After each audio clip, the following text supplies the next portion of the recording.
Good morning, everybody. Thanks for joining us on the Jim Parisi Show, the Friday version of the Jim Parisi Show. We're doing it every week at 9 o'clock, give or take, because it's all about the podcast. But we do it live because we like the adrenaline of live and because some of you guys like to jump in chat and join us on live, and that's why we do it. 750-7456. You can jump in if you'd like to. We have people from Denmark. We only have a handful of people starting off listening to these shows as we come back from our little bit of a respite.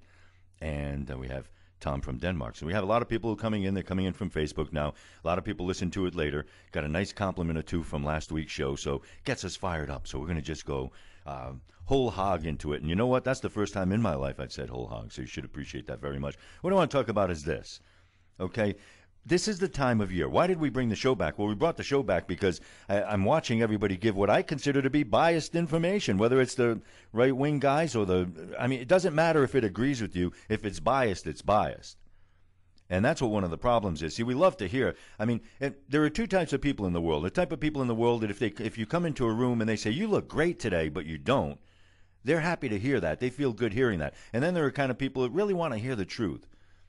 And they want to hear you say, from close friends. I'm not saying strangers. You don't walk up to a stranger and say, you're beat and ugly and sort of Rubenesque, if I'm putting it politely. You know what I'm saying? You don't want to do that, right? But at the same time, you want some sort of honesty. And you can't really do anything about it. People keep telling me, I'm going to give you an example on weight, okay? You guys don't know me as skinny. So you never say, when I say, wow, I'm overweight, you go, no, you look fine. Because you don't know that I'm way heavier than I was when I lived back east. That was the whole luxury of moving up here. But at the same time, you need to, if you're going to do anything about it, if I'm going to feel like I got to lose some weight, then I need to know the truth, right? That's why they called me Mr. Analogy. I give you about 5 of them. You only needed 1 because you guys are bright because you're listening to this show. But here's the bottom line. We get information about this country, and we love this country, and we're sucking in the information every time we get it, and we're thinking, that's right. That's why we're the greatest country in the world. But then we want to make sure we stay the greatest or re-become the greatest or whatever it might be. And the only way to do that is to hear real information. You can't do that if people just keep telling you, you're the greatest country in the world, and you don't stop to say why, or you don't stop to say why not. And that's what I want to talk about a little bit. And sometimes as you're formulating a show, and I have a week to do it now, or I have thoughts in my head, and I say, should I talk about that? Do I want to talk about the local elections? Do I want to talk about the attacks in Yemen and places like that? And then you say, no, this is what I'm going to talk about. And here's how this came down. I was formulating the show, and then yesterday, my daughter yells to my son, hey, did Paul Revere really yell, the British are coming, the British are coming? And the house got quiet. I didn't know the answer. I thought the answer was no. And I know what they taught me, but then I thought I heard that debunked somewhere down the line in my life. So I turned to the person who's most recently in school, my son, and I said, did that happen? He said yes. And I'm saying, I don't know. And Samantha said, well, we heard it happened, but it didn't, blah, blah, blah. So then you go to the fountain of truth information, right, the internet, which you're going to get biased stuff all over the place. But it got me thinking again, okay, well, I know George Washington didn't cut down the cherry tree. That I know. And then my son pipes in, he didn't have wooden teeth either, Dad. And then I said something about Ben Franklin. He said he didn't ride lightning bolts. And I said, I never heard he rode lightning bolts. Like, what did they spruce it up a little for this new generation that's used to video games and that kind of thing? Ride lightning bolts? So then I had to question that. Did he really put a key on a string? And I felt like an idiot who never learned his own country's history. And I don't like feeling like that. Well, why did I feel like that? Because we've been BS'd for years and years and years and years, and we don't even know what's real anymore. So I started looking, and that's how the show developed.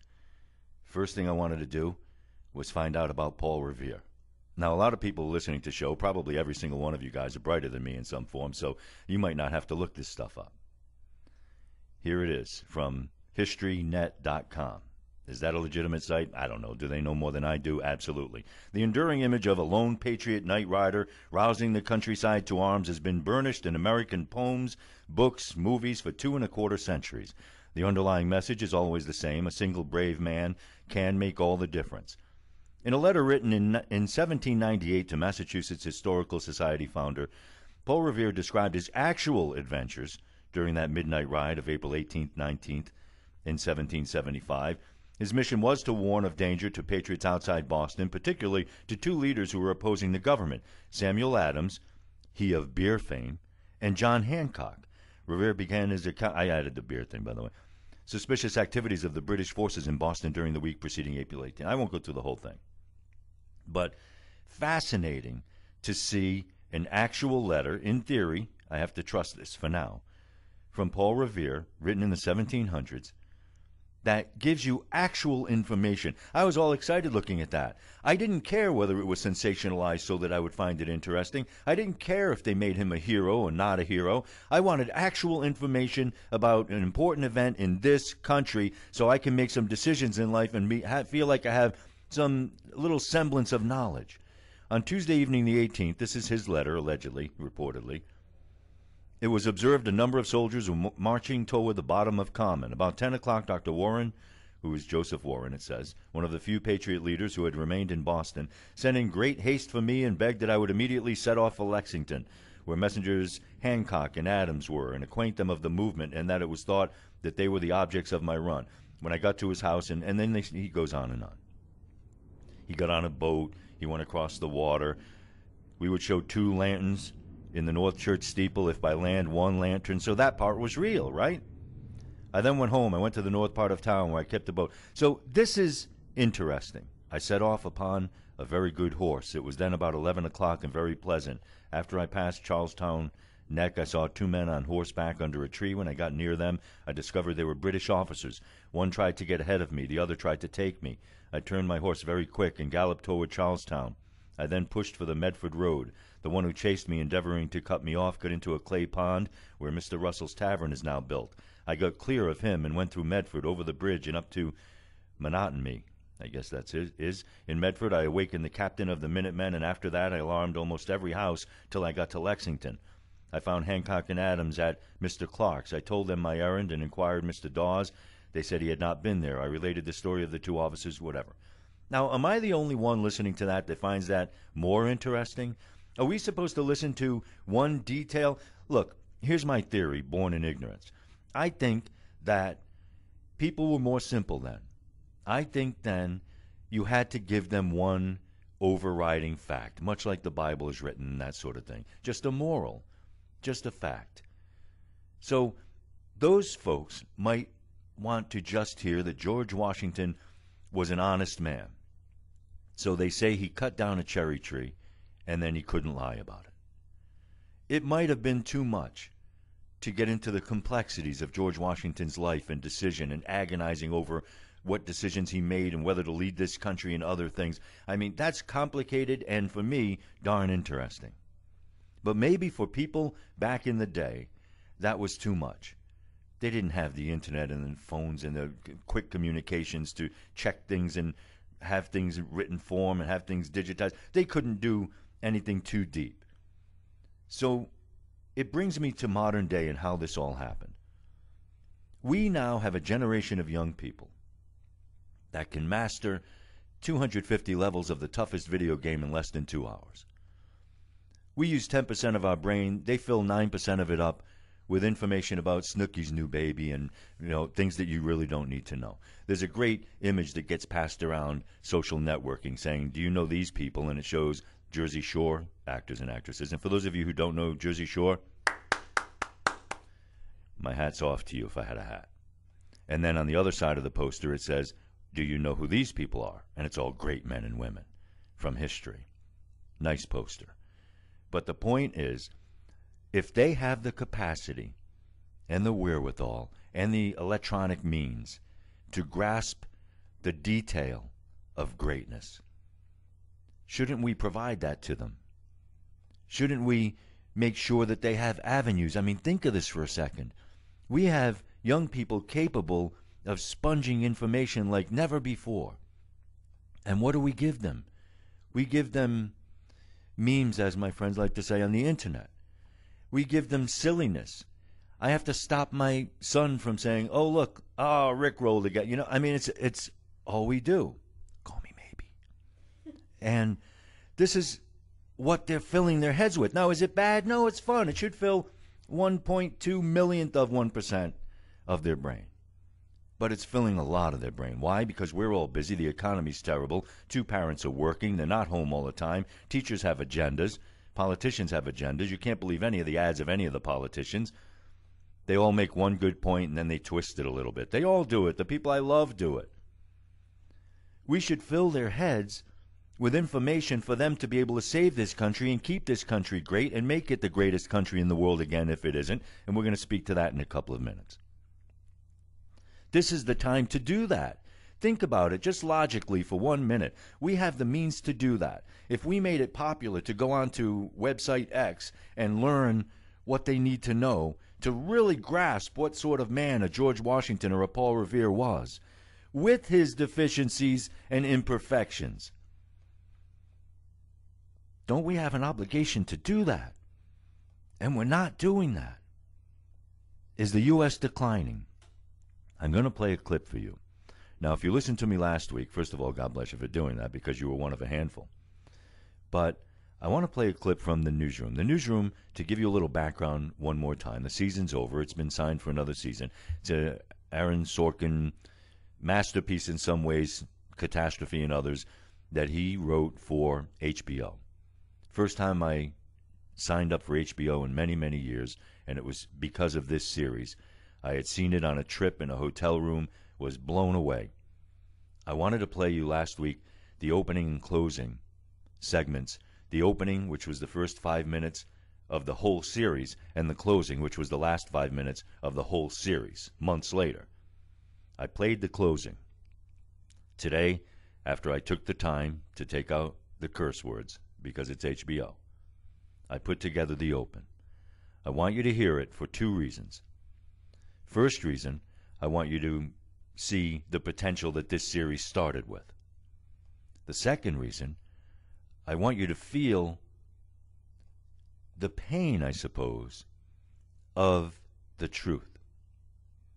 Now, everyone says the same thing. Well, if the first part of solving any problem is recognizing there's a problem, right? You've heard that your whole life. Well, that's the first step, little Johnny. You know that, you can't keep your hands off that candy, so you're going to be overweight. The first problem is realizing that you do have a problem, right? You've heard that your whole life. All right. It's not easy. It's much better to be told you're skinny. It's much better to still believe that we're the greatest country in the world. I think that we need an asterisk. I think we're the greatest country in the world because of what we stand for. The asterisk has to say, while they're the greatest country in the world, doesn't mean they're number one in anything anymore. Not school, not will. It has to say that if we're talking about truth. When I play this clip, some of you will applaud it. Some of you will be angry about it. But that's good, because the truth is not so simple. And therein lies the beginnings of how we fix this country. You cannot just say, I want a Republican in the White House, so everything Obama says is wrong and everything that Mitt Romney says is right. Even if 99% of it you feel that way. If we don't start acknowledging the 1% of it, all right, 99 and 1% has been used over way too much this previous year, so I shouldn't go there. But I'm going to play this, and hopefully it'll play clear enough for you. And I want your reactions to it. Maybe before the show is over. This is only about 4 minutes, not even 4 minutes long. It's 3:50. Maybe when the show is over, I'll end it with the Newsroom's final scene that ruined the series. And I'll tell you why. But for now, listen closely. And let me set it up real quickly. What it is it's a news anchor of some place like a CNN. And he's taking questions on a panel. I mean, I've done this a million times in my life, so I could relate to this, not on the level he's at. He's a national guy. And he takes a question from a 20-year-old student, and that's what this tape will start with. And the student says, tell me why America's the greatest country. And he's giving the canned answer that we all would give. Well, freedom and whatever. And then listen in. And what basically happens is his future producer is in the back of the room, and she holds up cards that say it's not the greatest country, but it could be. And it triggers something in his mind and thus launches the entire series, which is their goal to tell the truth so that an informed citizenry can make this country great again, okay? So here you go. You say in one sentence or less what you know what I mean. Can you say why America is the greatest country in the world? Diversity and opportunity. Lewis? Freedom and freedom. So let's keep it that way. Will. The New York Jets. No, I'm going to hold you to an answer on that. What makes America the greatest country in the world? Well, Lewis and Sharon said it. Diversity and opportunity and freedom and freedom. I'm not letting you go back to the airport without answering the question. Well, our Constitution is a masterpiece. James Madison was a genius. The Declaration of Independence is, for me, the single greatest piece of American writing. You don't look satisfied. One's a set of laws and the other's a declaration of war. I want a human moment from you. What about the people? Why is America not the greatest country in the world, Professor? That's my answer. You're saying... Yes. Let's talk about... Fine. Sharon, the NEA is a loser. Yeah, it accounts for a penny out of our paycheck, but he gets to hit you with it anytime he wants. It doesn't cost money. It costs votes. It costs airtime, column inches. You know why people don't like liberals? Because they lose. If liberals are so smart, how come they lose so goddamn always? Hey, and with a straight face, you're going to tell students that America is so star-spangled awesome that we're the only ones in the world who have freedom? Canada has freedom. Japan has freedom. The UK, France, Italy, Germany, Spain, Australia, Belgium has freedom. So 207 sovereign states in the world, like 180 of them have freedom. All right. And yeah, you, sorority girl, just in case you accidentally wander into a voting booth one day, there's some things you should know. And one of them is there is absolutely no evidence to support the statement that we're the greatest country in the world. We're 7th in literacy, 27th in math, 22nd in science, 49th in life expectancy, 178th in infant mortality, 3rd in median household income, number 4 in labor force, and number 4 in exports. We lead the world in only 3 categories: number of incarcerated citizens per capita, number of adults who believe angels are real, and defense spending, where we spend more than the next 26 countries combined, 25 of whom are allies. Now, none of this is the fault of a 20-year-old college student, but you nonetheless are, without a doubt, a member of the worst generation ever. So when you ask what makes us the greatest country in the world, I don't know what you're talking about. All right, now here he comes to look at the messages. Sure used to be. And talk about why we stood it's up not. for what was right. We fought for moral reasons. We passed laws, struck down laws for moral reasons. We waged wars on poverty, not poor people.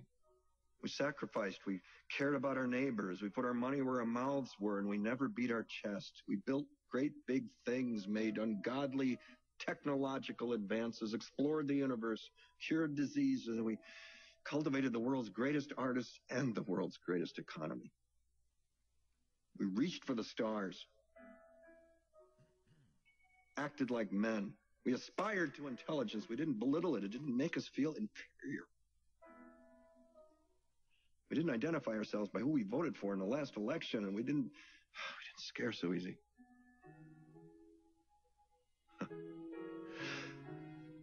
We were able to be all these things and do all these things because we were informed by great men, men who were revered. First step in solving any problem is recognizing there is one. America is not the greatest country in the world anymore. All right, there you go. And you don't like hearing it, right? I don't like hearing it. I don't even like hearing the way he ended that. But it's a real difficult point to argue against, isn't it? You heard him list. You heard the difference. Now, most of you guys and women who are listening to this show and will listen to it later on the podcast, you're of the age group that remembers what he's talking about. When we went to wars that made sense, when everybody was patriotic, and when the women at home were making flags and making posters and making food to send, and everybody's heart was in the right place, and we thought that we got into war because it really meant something and because we had to. Now most of us can't even name the last few skirmishes we've been in and why we did it. Now we have soldiers guarding poppy fields. It's not the same, and it used to be. How do we get it back to the way it was? We talk a lot about it. We say, well, if only a Democrat, if only a Republican, if only an independent, if only Mitt Romney, Barack Obama, Ron Paul. And no, it's if only we do it. All right, let me read this to you. The United States has slipped further down a global ranking of the world's most competitive economies, according to World Economic Forum. This is a survey that came out a few weeks ago. The world's largest economy, which was placed 5th last year, fell 2 positions to the 7th spot, marking 4 years in a row of decline. A lack of macroeconomic stability, the business community's continued mistrust of the government, and concerns over its fiscal health were some of the reasons for the downgrade, according to this survey. They do it every year. A number of weaknesses are chipping away at our competitiveness. The U.S. fiscal imbalances, continued political deadlock over resolving challenges. That's what one of the economists say, right? Now, it doesn't matter who you blame for it, does it really? The survey's been conducted annually for 30 years. It ranks the competitiveness of 144 countries. It's based on 12 key indicators: infrastructure, macroeconomics, labor market efficiency, and innovation. If you look at competitiveness, what we're talking about is productivity. It's countries that are productive, that support the sorts of rising living standards and high wages that everybody's looking for. All right, look, I always tease myself about how much I don't know about economy, right? But any idiot can figure out that we don't build a heck of a lot in the United States anymore, and that when I was a kid we did. Now it's all about services. It's all about having things built in other countries, right? So we need to get back to that, and we all know it, but who's going to really do that? I don't know if anyone's going to do that. It says, despite declining the overall ranking, the forum highlights the U.S. remains one of the world's top innovators. Yes, because we have that human spirit. We have that desire to be great. And no matter what, we can't compete with some of these other countries in some of the areas that we need to. The index shows Switzerland, Singapore, Finland, Sweden, Netherlands, Germany, then United States 7th. That was in competitiveness. And we can change how this goes, but will it change just because we pick politician A or politician B? I don't know. I don't think so.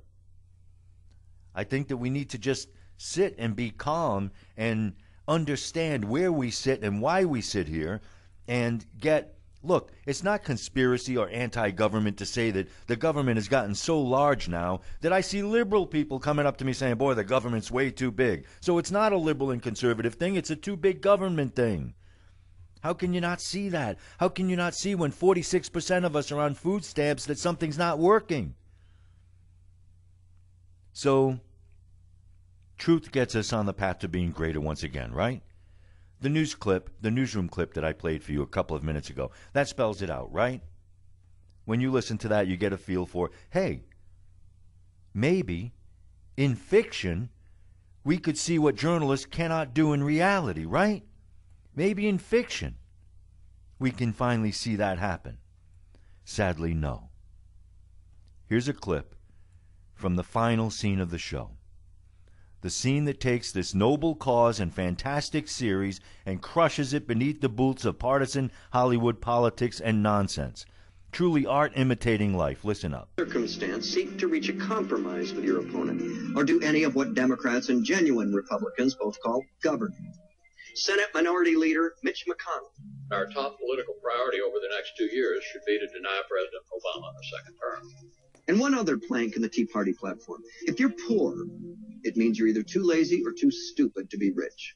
Here's Andre Bauer, Tea Party leader and Lieutenant Governor of South Carolina. My grandmother was not a highly educated woman, but she told me as a small child to quit feeding stray animals. You know why? Because they breed. It's almost hard to believe Republicans can't get Dorothy Cooper to vote for them. During Tea Party rallies and campaign speeches, we've been told that America was founded as a Christian nation, and that if the Founding Fathers were here today, they'd tell us so. Here's John Adams in the Treaty of Tripoli. As the government of the United States is not, in any sense, founded on the Christian religion. And here's Thomas Jefferson. That our civil rights have no dependence on our religious opinions. And here's the First Amendment to the U.S. Constitution. Congress shall make no law respecting an establishment of religion. What's more frightening than the perversion of our great history is that sensible, smart, strong Republicans, the very men and women who should be standing up to radical fundamentalism, are so frightened of losing primary battles to religious zealots that they've thrown in the towel on sanity. So we get this. Yes, that the Constitution established the United States of America as a Christian nation. It's ironic because the biggest enemy of the phony Republican isn't Nancy Pelosi or Harry Reid or Hillary Clinton or Barack Obama. It's this man. He said, heal the sick, feed the hungry, care for the weakest among us, and always pray in private. Ideological purity compromises weakness. A fundamentalist belief in scriptural literalism. Denying science, unmoved by facts, undeterred by new information. A hostile fear of progress, a demonization of education, a need to control women's bodies, severe xenophobia, tribal mentality, intolerance of dissent, and a pathological hatred of the U.S. government. They can call themselves the Tea Party. They can call themselves conservatives. And they can even call themselves Republicans, though Republicans certainly shouldn't. But we should call them what they are, the American Taliban. And the American Taliban cannot survive if Dorothy Cooper is allowed to vote.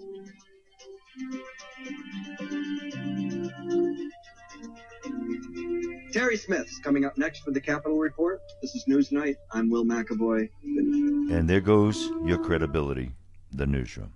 Okay? Now, I'm not upset because he took a shot at the Tea Party, and I speak at the Tea Party on occasion. That's not why I'm upset. I'm upset because he's wrong. I'm upset because he went after the fringe. Just like you can find an extreme liberal lunatic, you can find an extreme conservative lunatic, and that's what they went after. It was cheap. It was a Hollywood stunt. It proved that Hollywood, once again, is mostly liberal unless you get the handful of folks that you know that have come out and say that they're conservative. But what that showed to me, other than their partisanship, is an ignorance. He was arguing, and I should have set this up before the clip. He was arguing that an old-timer, this woman who was in her mid-80s, who had voted every year of her life since she was whatever age, his argument was that she should have the right to vote without showing an ID. They used this statistic that would knock you over, saying something like only 30 people in the last few elections were shown to vote in fraud or using someone else's ID or not ID, name and address and all that. That's got to be top 10 most ignorant things I've ever heard in my lifetime. Look, I can only say it in one sentence, and everybody in one part of this country is going to know what I'm talking about. I'm from Providence. Don't try to tell me that no one does that. I have people I knew, uncles, friends of people, all that stuff that used to control this kind of thing. I know people who voted as other people back then, back in the day. They did it all the time. This is what they did. And Chicago is another area that you can't tell me that none of this stuff goes on. And every year we have a different city that pops up where they found out that person A voted for person B. Have you not seen the sort of guerrilla journalism that's gone on where people have gone in and said, and you should Google it and go look at it. I've posted it when we were doing the video show. People go in and say, yes, I'm John Smith. Oh, I'm sorry, I forgot my ID in the car. And over and over and over, the person running the poll says, well, you don't need the ID. That's okay. If you're this person, just you can vote. And he says, well, I'm not really comfortable voting if I don't have an ID. And they say, that's okay. We don't need your ID. So he could have voted, and it was illegal, so he didn't want to do it on camera, could have voted as 20, 30, 40 people that day himself. You don't leave a hole in the fence and not expect people who have strong, passionate views on politics to not go through the hole in the fence. You don't leave the border open in Mexico and not expect struggling families who don't like the economy in one country to not crawl under the hole in the fence to try to make a better life. You have sympathy for those people. You have sympathy for people in life, but it doesn't mean that you open the door for activity that could be wrong. So for them to say in the newsroom that literally a handful of folks every year in every city might violate this trust and not more, and poor 85-year-old woman loses her right to vote because of this, they're wrong. I would like someone honestly to sit with me or to call 750-7456 and explain to me why the most important duty of an American citizen to vote for the President of the United States should not require an ID. And tell me why it's evil for me to think that someone should be who they say they are when they vote for the President of the United States. You can't rent a movie. You can't go to Netflix. You can't get a driver's license. You can't do anything without some sort of an ID. It's okay that we have $4 billion a year being given back by the IRS to people who are living in this country illegally. That's okay. But we can't get someone to show an ID to vote for the President of the United States. I find that astonishing. I mean, so for the Newsroom to take the opinion that Tea Party members are the Taliban, he didn't say, some of them are a little over the top. He called them the Taliban because they want people to have an ID to vote for president, is so over the top. You need credibility in this world, and if I were running the Newsroom and I had a liberal agenda, I would have done a way better job of sneaking in my bias than that. I mean, that's embarrassing. Here's a situation where they could have picked a million things that the Tea Party allegedly could have done, but instead they pick needing an ID to vote for a president. How someone can use that as their cornerstone for why the Tea Party is no good baffles me. But that's what they did. So, there you have it. Your choice. Some people would say your duty is to find legitimate sources of information, cherish them, make them your own, make educated and informed decisions yourself on how great you want your country to be. Enjoy this clip from Dr. Kevin Lehman. We'll be right back. Whatever you're good at, just be the best at it. And if you do that, you got a shot at becoming, quote, successful in life. But what brings people success? Is it their work? Men, you and I identify with who we are in the world of work. Women don't. Women identify themselves in relationships. They love relationships. Whether it's having a little snack with their girlfriend at Starbucks, or if it's a relationship with the man in their life or their children or whatever. So there's some humor in just how we're created differently as men and women. I wrote that book, Have a New Husband by Friday, and sometimes women are afraid to bring that home and put it on the dining room table. But the reality is that's a book as a husband you want your wife to read, because it says, I'm not you. When I go to my friend's house, I don't bring them a little gift, wrapped with potpourri. I do my nails, but I do them in a red light with my front teeth.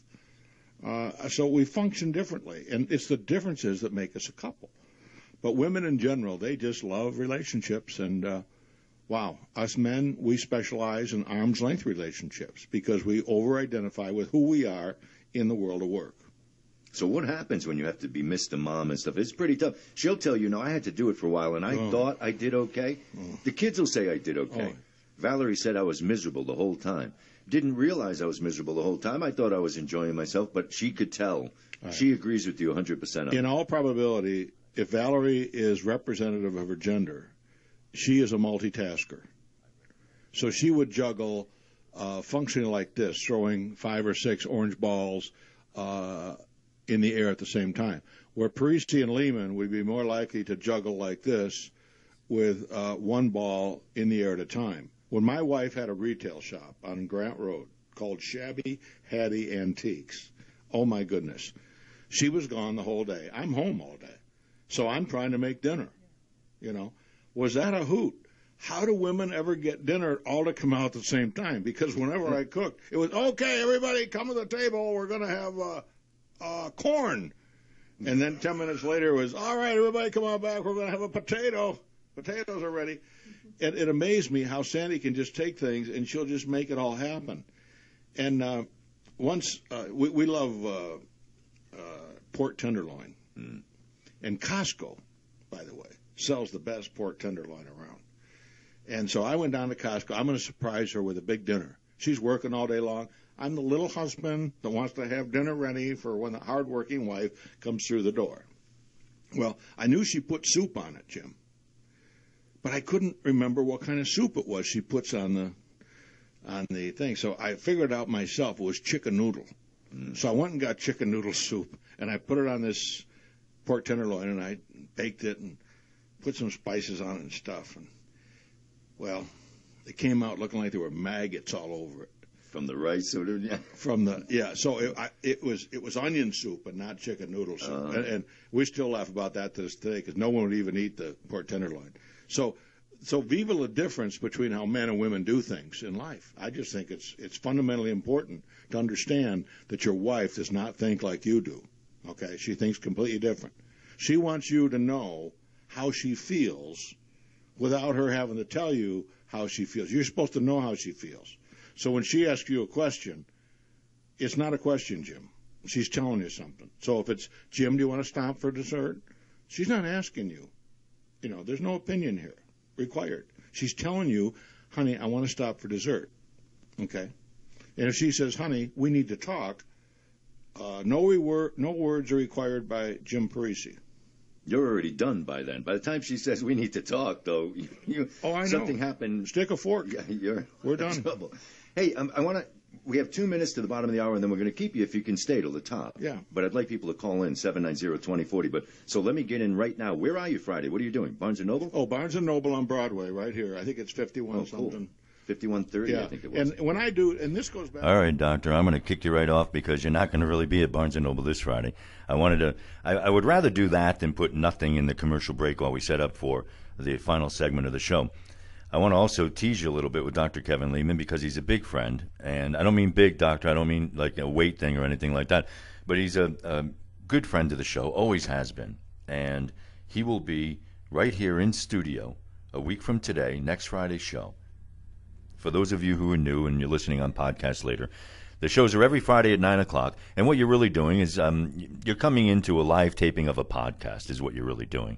So we might start 5 minutes after 9, something like that. We'll go a little over a half hour or something, whatever content dictates. Because here's what I'm trying to do. I do not want to be in a structure where I have to say, okay, I made my point. Now let me stretch it for 3 more minutes so that I hit exactly 45 minutes or whatever it might be. No, I'd rather let the content dictate the length. A podcast. You can get it live. So if you're in your car and you want to go to your phone, we're specifically broadcasting this at a level. And the reason you only see a photo and not the camera on me is because we're putting this at a level that even a moderately intelligent phone, never mind a smartphone, will be able to get this and play this live.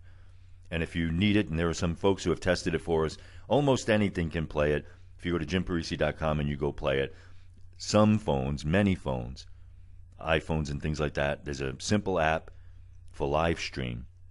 And you could just go, it's free. You can click on that. The app will download for you in a second, and then you can play it on there anytime you want. So, and just search Jim Parisi Show. Not Jim Parisi, because it will say he no longer exists, which makes me feel like there should be a tombstone next to that. Jim Parisi Show. And you'll be able to listen to it anytime you want. And we'll be doing this every Friday. Maybe we'll get to traditional radio down the line or doing more days or whatever. For now, though, I just need the avenue to be able to say, hey, these people are just saying nonsense. Vote from your mind and your heart. Don't listen to the obvious partisan politics. So I appreciate that some people still get a kick out of listening to us talk. I want to say, before I get into, well, I'll end the show with that then. I'll do this instead. I just want to mention the bizarre incident that happened with Google not too long ago, where they decided on Labor Day, and I don't know if any of you guys noticed this, whenever it's a holiday. In fact, when you search on Google, you see some giant animated cartoon that jumps and sings and plays music and all that, and you say, oh, it must be a special day, and you roll your mouse over it, and it says whatever it might be. You know, some painter's birthday or sculptor or something like that. And it's neat, and you generally like it. And some of them actually are games or whatever. During the Olympics, you could jump or run or do whatever with your little guy on there, and it was kind of cute. Well, on Labor Day, they put an American flag the size of a postage stamp near the bottom of the page under your search. There was nothing of tribute from Google on the top where they always do their big, machinations. And I noticed it that morning, and I said in the house, and I said to anyone who wanted to listen, that something's odd about this. This is, if it's not anti-American, it's anti-labor. So I did what we all do. I Googled it. And I Googled their lack of fanfare for Labor Day. And it was everywhere. You should Google it. And if you really want to give them a slap in the face, you should Yahoo it, not Google it. And you'll see what I'm talking about. It was very, very obvious. It was done for a purpose. I don't know what that purpose is. But just to see if maybe they were toning it down a little, I watched it for a few days. And sure enough, Star Trek's anniversary, now I like Star Trek, got 2 full 24-hour periods, 2 days of animations where you could beam up the little G's with the heads on them. They were little G's with, like, one had big Spock ears and one, and it was 2 full days, and it was unbelievable. It was very cool. But Labor Day, they couldn't even get a flag that waved in the wind. It didn't even have a hyperlink where you could click on the flag and go read about the struggles of labor in this country or read about the successes or anything. Anything. Very, very strange if you're one of the people that looked it up. I don't have the comments. I don't want to just read everybody moaning about what it was all about. But if you Google, if you search Labor Day, Google lack of tribute or animation or whatever, you'll see all kinds of bloggers and sites where people were upset. And I don't know what the word is. There should be a word for people who are upset with Google, and maybe something I can't say. But this is the kind of nonsense that has to stop. I dropped my daughter off at school this morning, and I was testing her for a U.S. history quiz that she has today, and I know some of the questions that she had, and one of them was, what does a boycott mean? Why do people boycott? And I tried to give her examples, both humorous and real, in life in my generation, memories that I have of big boycotts and why they happened. Oh, I remember they boycotted lettuce over the farmer thing. I remember they did this, they did that. And then I remembered that people actually boycotted Starbucks because of the alleged story that on 9/11 that they wouldn't give water to the firemen when the firemen came. And apparently there was some truth to that. If you're a long-time listener to the show, you remember that Starbucks also came up with a poster that looked like a bee flying into 2 blades of grass. It was the exact replica of 9/11, and it said collapse into refreshment. And they pulled that down. People are crazy. But I got into the boycott thing with her, and I realized we do have power. We do stand up when we get frustrated with something. We're not. That's what might make us different as Americans, right? I mean, another story that students wanted to sing God Bless America at Walmart, right? This is true. It was in Miami a few days ago. So they call the Walmart and they ask the manager permission. He gives permission for the kids to sing God Bless America in Walmart. Now, I'm thinking, wow, when do you ever hear kids wanting to do that this generation? I was all excited about that, right? So what happens? They thought it was disruptive, so they kicked the kids out. So the kids sing God Bless America in the parking lot. They still thought it was disruptive, and they kicked the kids out. In fact, they called the cops on them. Can you just imagine what's happening to us? We can't celebrate anything that we want to celebrate in this country anymore. Instead, we're going to call the cops on them, but we'll let some egregious violations of our country's belief system, and we're okay with that. I'm going to read a little bit of Charlie Reese's 545 People to Close Today's Show. I like this. This guy's voted for Democrats. He's voted for Republicans. He liked Pat Buchanan. He liked Bush, but he voted for Kerry. So you can't really place him anywhere. He was a columnist for a newspaper in Florida. And I'm going to end the show with this, and we hope to see all you guys on Friday. So tell everybody, right?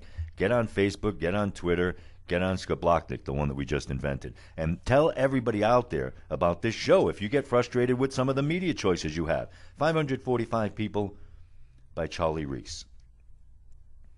Politicians are the only people in the world who create problems and then campaign against them. Have you ever wondered if both the Democrats and the Republicans are against deficits, why we have deficits? Have you ever wondered if all the politicians are against inflation and high taxes, why do we have inflation and high taxes? You and I don't propose the federal budget, the president does. You and I don't have the constitutional authority to vote on appropriations, the House of Representatives do.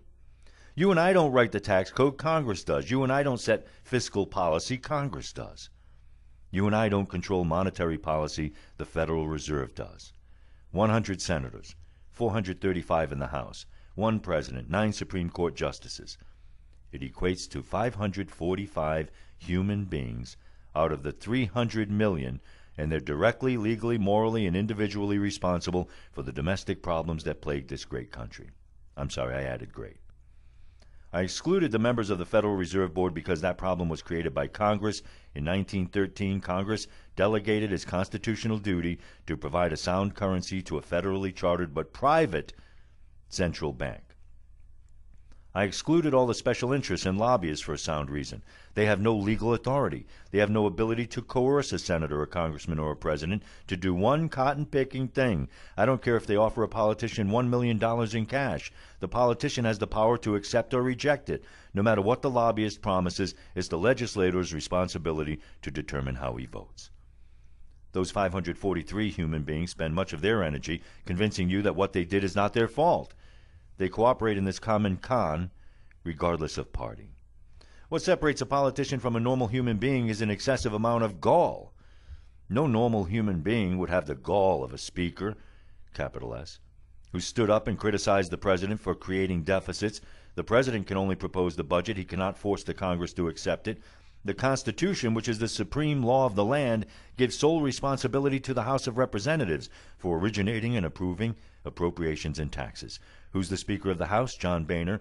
He's the leader of the majority party. He and fellow House members, not the president, approve any budget they want. If the president vetoes it, they can pass it over his veto if they agree to. It seems inconceivable to me, that's right, inconceivable too, that a nation of 300 million cannot replace 545 people who stand convicted by present facts of incompetence and irresponsibility. I can't think of a single domestic problem that is not traceable directly to these 545 people. When you fully grasp the plain truth that 545 people exercise the power of the federal government, then it must follow what exists is what they want to exist. If the tax code is unfair, it's because they want it unfair. If the budget is in the red, it's because they want it in the red. If the Army and Marines are in Iraq and Afghanistan, it's because they want them in Iraq and Afghanistan. If they do not receive Social Security but are on an elite retirement plan not available to the people, it's because they want it that way. There are no insoluble government problems. Don't let these 545 people shift the blame to bureaucrats whom they hire and whose jobs they can abolish, to lobbyists whose gifts and advice they can reject, to regulators to whom they give the power to regulate and from whom they can take this power. Above all, do not let them con you into the belief that there exists a disembodied mystical forces like the economy, inflation, politics that prevent them from doing what they take an oath to do. These 545 people and they alone are responsible.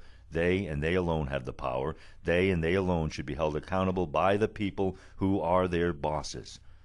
Provided the voters have the gumption to manage their own employees, we should vote all of them out of office and clean up their mess. Charlie Reese. Good column. We'll see you next week.